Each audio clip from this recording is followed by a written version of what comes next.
So you're currently incarcerated on 2 cases. First case is case number 2011-00430 for attempted rape as a third-degree felony. And then case number 2011-00334 for attempted rape as a third-degree felony, or first-degree felony. Sorry, both of those are first degrees. Is that correct? Yes, sir. Okay. In one of those cases, it looks like on at least 2 occasions between June and August of 2020, you had sexual intercourse with the victim against your will. And then multiple videos and pictures of a naked minor girl were on your phone. Officers discovered this offense because you made a phone call from the jail, and this victim was your girlfriend at your time? Yes, sir. Okay. Okay, is that correct? Yes. Okay. And in the second case, looks like officers responded to a possible rape. And in this case, you inserted your finger and your penis into the victim's vagina without your consent. Is that correct? Yes, sir. And this victim was a close relative of yours? Yes. Okay. Okay. And this one also occurred. You went into the victim's room, discovered she was not wearing anything under her shorts. Then that's when the rape occurred. Is that correct?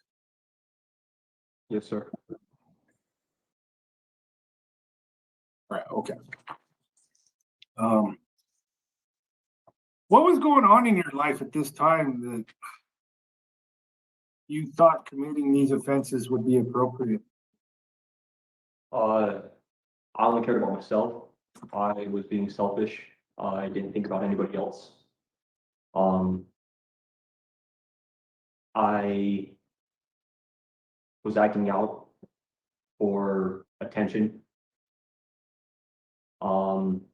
There's really no what. I knew what I was doing wasn't right.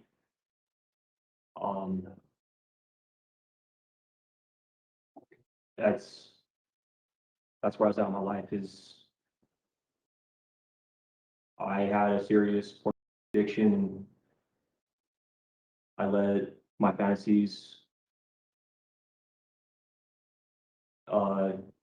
become reality. And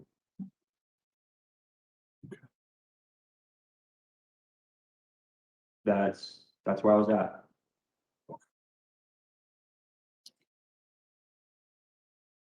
Okay.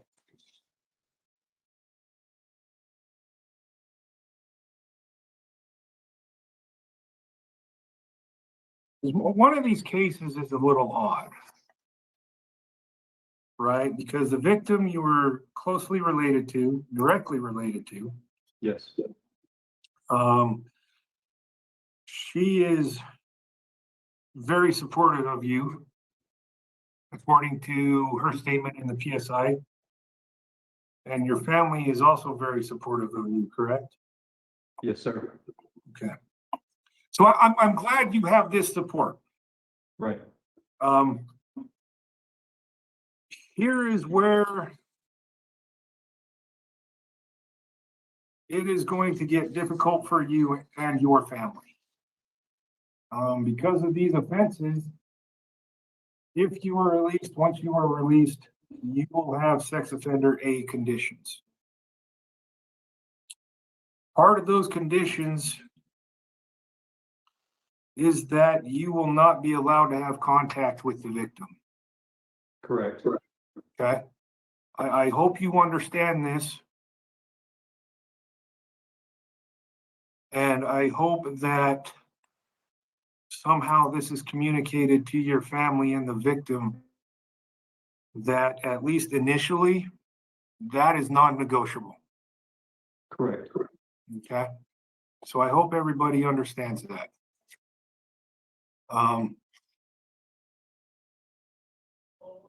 There are also going to be other conditions as part of sex offender A conditions. And that you will not be allowed around underage children. Correct. And I don't know if there are other family members who are underage as well, but once again, at least initially, that's not going to be negotiable. Okay? Yep. I don't say that to upset you or your family or the victim. I just want everybody to know so it's not a surprise. I appreciate that. Thank you for telling me. Okay. You got a copy of the SOTP memo, correct? The manual? The memo, the report that they sent to the board about how you're Yes. doing in SOTP? Yes, What are I you know. working on? Okay, what are you working on right now in SOTP? I am working on problem solving skills as of right now. Finding the root of a problem instead of attaching a feeling to a problem and just identifying the feeling. I am learning social skills to help communicate more positively and productively to other people. I've learned emotional regulation skills as well to help me better understand my feelings and myself. Okay, good. I mean, you mentioned earlier that you were acting out, seeking attention.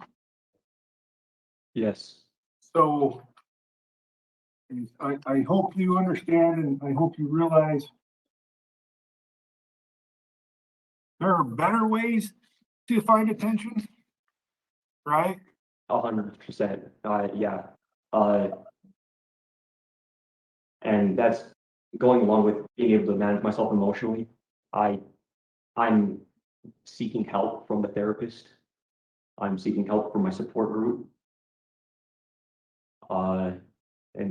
And asking for help is helping me a lot, feeling heard and all that. How old was the victim at the time of this offense? Which one? How about your, I assume now ex-girlfriend? She was 17. 17. And how about the other victim? 15.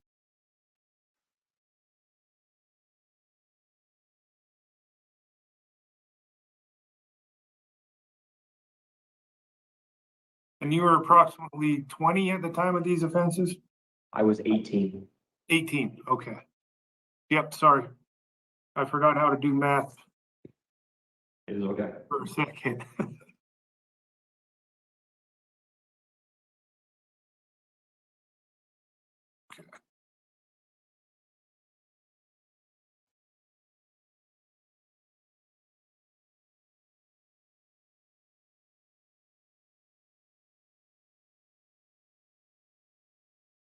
I mean, you've done some other programming since you've been locked up, correct? You've completed MRT and the internal combustion small engine? Yes, sir. Okay, good. Good. I'm glad you're taking positive strides while you're in there. Now in this SOTP report, they listed some risk factors. And one of those is being around teenage females. Would you agree with that? Yeah. And clearly viewing pornography is a risk factor, yeah? Yes, it is. Okay. All right. How are you gonna avoid viewing pornography? I have things set in place for me to when I get out. If I get out upon my release, I have the support to where I will not have any internet access. Okay. And I will have my dad, I'll be hopefully rolling to my dad's address, and I will turn my phone into him every night.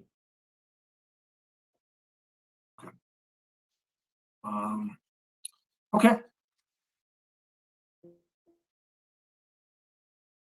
And you listed in the board application packet that you were using alcohol. Were you using it at the time of these offenses? I was not. Okay.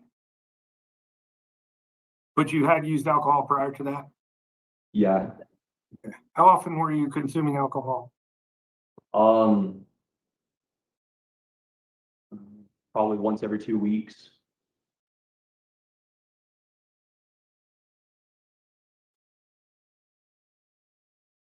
How much were you drinking when you did consume alcohol?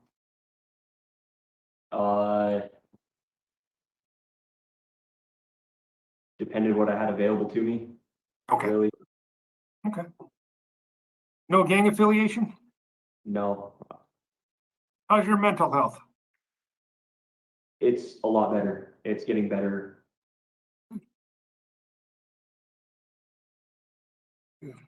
How's your physical health? Good. A lot better than when I came into prison. A lot better than when you came to prison? Why is that? Before I got incarcerated, I weighed probably about 230, 240 pounds. I am currently 185 pounds. Okay, good. I keep a daily workout schedule. It helps pass the time, it helps my mental health, and it helps my physical health. Well, good. Excellent. Good for you. You plan on continuing that once you're released? Yes, sir. Okay. And you work as a kitchen worker there at the jail? I do. How do you like that? I like it a lot. It passes the times. I get paid decent money every month, and it helps making phone calls to my family. So Okay. I like it. Good. Okay. Excellent. Okay. And it looks like you've had 2 disciplinary violations, but they've been a while ago, yeah? Yes, sir. Looks like and one of them in November of 2021 was like officers found a bag of brew in your cell. Yes, they did. Okay. And then in September 2023, you allowed another inmate to use your phone account. Yes, I did. Okay. And you were just fined for both of those? Yeah. Okay. So I know we heard a lot, but a lot of people just think the board and everybody focuses on bad stuff, right? But you got a copy of this, and jail staff have complimented you on your work ethic. Yes, sir. So there's been positive behavior since you've been down there, yeah? Yes. Not only that, but the SOTP report stated that you entered the program with reserved attitude, shame, and embarrassment for your offense. You struggled with being forthright or honest with the treatment providers, but over time, your attitude has changed, demonstrating investment in treatment and openness to feedback. And you have, as you said, you were working on it, you have increased your social skills to boost confidence, appropriate relationships, and identifying triggers, yeah? Yes, sir. So there's been positives there, right? Yeah. And they're in my report, so the board's gonna know about that positive steps you've taken, okay? Okay. Do you wake up at 4:30 to go work in the kitchen? Yeah. Okay, all right. Are you still nervous about this hearing? Yes. Okay. Is it me that makes you nervous or just the general process? Just the general process of it. Okay. Yeah, Have I helped reduce your nervousness a little bit? you have. Okay, good, good. So in your board packet, you plan on residing with your father, is that correct? Yes, sir. And that's in northern Utah? Yes, sir. Okay, and working as a mechanic? Yep. Okay.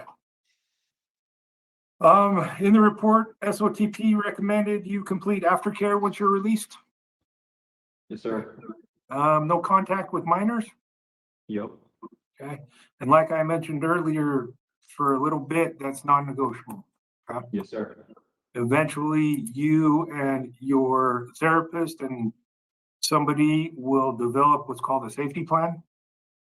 Okay, Mhm. and if it's approved, then you can have limited contact with minors or go places like that. Okay. Okay. Um, do you have anything else you would like the board to know? Thank you for your guys' time and consideration for my release. I appreciate it. Well, they granted parole. And mind you, he was sentenced to 100 years in prison. 100 years. And he was sentenced in just 2021. But yeah, I guess what's the big deal getting out 97 years early? But we know by now that Utah convictions, they're just gimmicks, right? So he's going to be out in October 29, 2024. And I'm assuming, we don't know, but the way that so remember, he's convicted of 2 charges. One for what he did to his girlfriend, one for having material on his phone. I don't know if that was his underage girlfriend or if it was just an underage person. They don't make that clear. And then for his sister. And I have seen, and maybe you've seen these hearings already, where this same parole board interviewer has asked others who were accused of doing it to the sister. He didn't use, but they were stepsisters, and he didn't use the same words as close relative and then very close relative. And that's just is what makes me believe. And then to think that the family's okay, they're forgiving about it, oh, it's completely fine, just red flags everywhere. He's gonna go live with his father. It's like, what father? You gotta be sorry, I can't even wrap my mind around this. And they're it's not like, well, someone who would do that, they're dangerous. And what's he saying? Like, well, I had fantasies and I wanted to fulfill it, so I did. What can you say? It's crazy. You look at his full term date of 2120. It's like, what am I don't know. I don't really know what to say. He's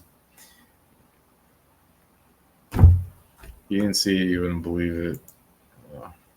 Well, subscribe, help the channel grow, help us reach 100,000 subscribers. That's the goal for now. And with that, I'll let you go.